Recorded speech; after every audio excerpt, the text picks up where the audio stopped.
E olha, acabou! A Polícia Federal acaba de soltar uma bomba que pode explodir de vez o clã Bolsonaro. Não estou exagerando quando digo que isso aqui é histórico. Enquanto o Nicolas foi pego literalmente em flagrante, aquele tipo de flagrante que não tem como negar, não tem como dizer que é montagem, agora um novo nome da família aparece nos documentos oficiais da PF. E não é qualquer nome, é o irmão de Jair Bolsonaro que está sendo formalmente apontado em investigações federais. Estamos falando de documentos assinados, protocolados, oficiais. Fica até o final que eu vou te mostrar os detalhes que a grande mídia está escondendo ou passando por cima. Para você entender a real gravidade do que está acontecendo agora, a gente precisa entender como chegamos até aqui. E olha, não é de hoje que essa família está no radar das autoridades. Vamos fazer uma linha do tempo rápida. Eduardo Bolsonaro está com nome sujo nos Estados Unidos por causa daquela confusão toda com o ataque ao Capitólio e possíveis conexões com extremistas americanos. O FBI, isso mesmo, o FBI americano já pediu informações sobre ele. Carlos Bolsonaro está sendo investigado pelo Gabinete do Ódio, aquele esquema de fake news que usava dinheiro público para atacar adversários políticos e até ministros do STF. Flávio Bolsonaro teve as rachadinhas, aquele esquema clássico de desvio de salário de funcionários fantasmas que rendeu até a operação da polícia na porta da casa dele. Mas tem uma diferença crucial agora. A Polícia Federal não está mais amarrada. Durante o governo Bolsonaro, toda vez que uma investigação chegava perto da família, misteriosamente ela era engavetada, o delegado era transferido, o diretor da PF era trocado. Lembra quando o Bolsonaro exonerou o Maurício Valeixo justamente porque ele não queria interferir nas investigações? Lembra do Moro saindo do governo por causa disso? Agora, com a PF trabalhando de forma independente, sem pressão política de cima, os esquemas estão vindo à tona um por um. É como tirar uma pedra e ver um formigueiro inteiro embaixo.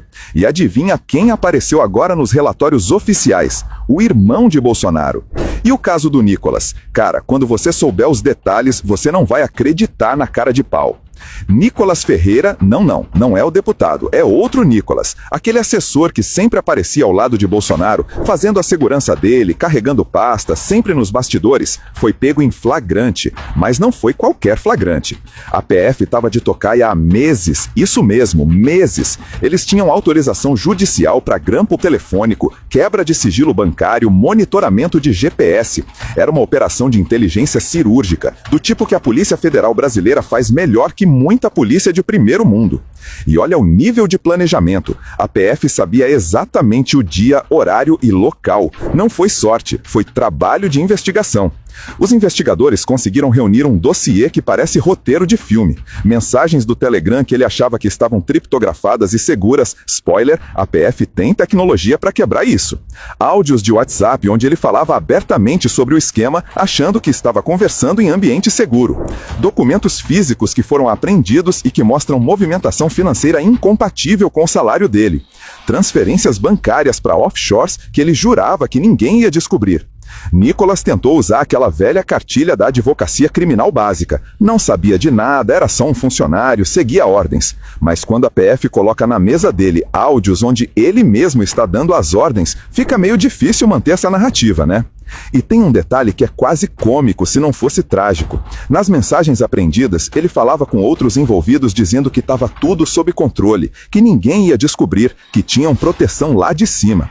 Proteção essa que, obviamente, evaporou no momento em que o governo mudou. Mas segura essa informação agora, porque a bomba do irmão de Bolsonaro é muito mais grave. Agora presta muita atenção, porque é aqui que a história fica realmente pesada. A Polícia Federal, em documentos oficiais da investigação, estamos falando de relatórios de 300, 400 páginas, com anexos, provas periciais, tudo dentro dos trâmites legais, aponta o envolvimento do irmão de Bolsonaro. E isso não é uma menção de passagem, não é um fulano conhecia cicrano. Não, o nome dele aparece como investigado, com CPF, endereço, movimentações bancárias rastreadas, reuniões documentadas. A PF está tratando ele como peça-chave do esquema, não como figurante. E olha que interessante, quando você cruza as datas das movimentações financeiras suspeitas com a agenda oficial de Jair Bolsonaro na época em que ele era presidente, as coincidências são, digamos, estatisticamente improváveis de serem só acaso. Mas a ironia aqui é de arrancar lágrimas de tão absurda. Essa é a mesma família que construiu uma marca política inteira em cima do discurso anticorrupção. Lembra dos vídeos de Bolsonaro deputado denunciando o mensalão? Lembra dele falando em acabar com a roubalheira? Lembra da campanha de 2018 inteira baseada em drenar o pântano, em acabar com tudo isso que tá aí? E agora, quando a PF finalmente consegue trabalhar sem interferência política, adivinha quem aparece com o rabo preso? Adivinha quem está afundado até o pântano que prometiam drenar? Exatamente eles. É aquela velha história, quando você aponta o dedo para os outros acusando de ladrão, sempre tem 3 dedos apontando para você mesmo. E no caso deles, parece que os 3 dedos estavam certíssimos. O que mais me choca não é nem o esquema em si. Corrupção no Brasil a gente já conhece há décadas, infelizmente. O que me choca é a hipocrisia monumental. É construir uma carreira política inteira em cima do combate à corrupção, enquanto montam um esquema familiar que faz a velha política parecer amadora. E a reação do Bolsonaro? Rapaz, se você acha que ele assumiu alguma coisa, você não conhece o personagem. Jair Bolsonaro está fazendo exatamente o que ele sempre faz quando a água bate na bunda, ativando o Manual de Defesa Populista Clássico. Primeira página do manual: culpe o sistema. Segunda página: diga que é perseguição política. Terceira página: fale em lawfare.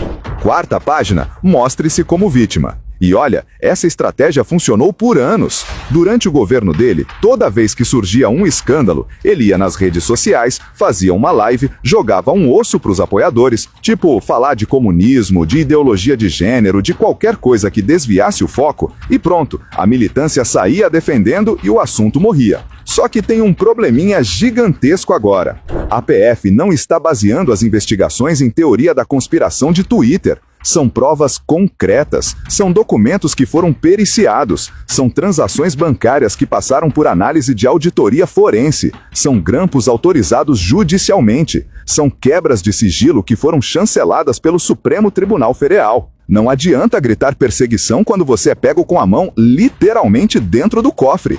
Não adianta falar em lawfare quando as provas foram obtidas de forma 100% legal, com autorização judicial para cada passo. A estratégia jurídica deles agora é transparente, protelar ao máximo, entrar com recurso em cima de recurso, alegar nulidade de tudo que é possível, questionar cada vírgula do processo. É a velha tática de transformar o processo numa maratona, esperando que com o tempo as pessoas esqueçam, que testemunhas morram, que documentos se percam, que prescreva. E enquanto isso, a estratégia de comunicação é manter a narrativa de vítima para a base eleitoral. Fazer vídeo choroso falando que estão tentando acabar com a família, mandar os filhos postarem textão dramático no Instagram, acionar os influenciadores bolsonaristas para defender nas redes. Mas tem uma diferença crucial entre 2018 e agora.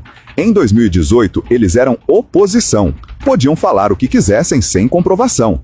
Agora, eles foram governo. Eles tiveram 4 anos de poder. E o que fizeram com esse poder está vindo à tona. Não dá mais para colocar a culpa no PT. Não dá mais para dizer que o problema é o sistema. Eles foram o sistema por 4 anos. E agora vem a pergunta de $1 milhão que define o futuro político do Brasil.